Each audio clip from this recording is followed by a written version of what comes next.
আসসালামু আলাইকুম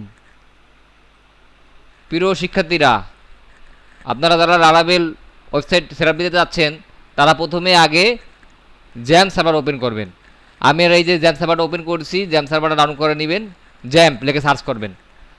তারপরে যেটা করবেন, তারপরে সিএমডি ওপেন করে লারাবেল নিউ, যেখানে আপনি প্রজেক্টটা রান করাবেন ওই প্রজেক্টের নাম লিখবেন লারাবেল নিউ স্কুল নামে ওয়েবসাইট আমি তৈরি করলাম। তো এরপরে সে চাইতেছে স্টার্ট কি আপনার কি লাগবে, আমি বললাম জি, ইয়েস। তারপরে ফন্টটা আমি ডিরেক্ট ইউজ করলাম। তো আমি কোন অথেন্টিকেশন মানে এই যে আমার যে ইউজার লগইন হবে সেটা আমি কোনটা করব, আমি কি লারাবেল নাকি ওয়ার্কস ওএস করব? আমি লারাবেলটা করলাম। লারাবেলের মাধ্যমে সরাসরি রেজিস্ট্রেশন করে আমি লগ ইন করতে পারবো। বাস এরপরে অটোমেটিক সে ইনস্টল হয়ে যাচ্ছে।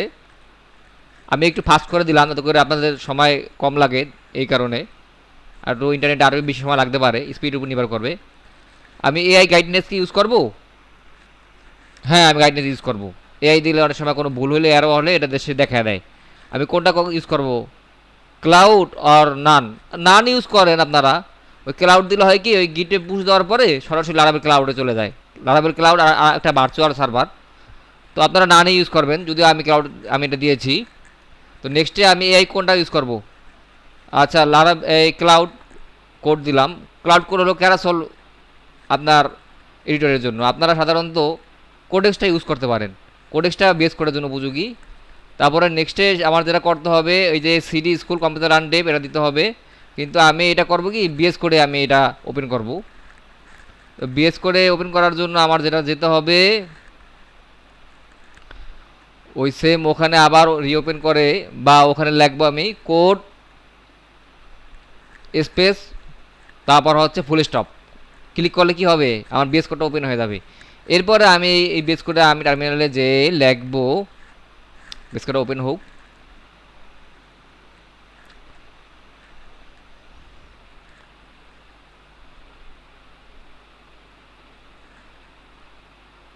কম্পোজার রান ডেপ, এই তো কম্পোজার রান ডেপ চালু হয়ে গেল। এবার আমি যদি ওপেন করি, হ্যাঁ এটা আমার ওপেন হয়ে গেছে।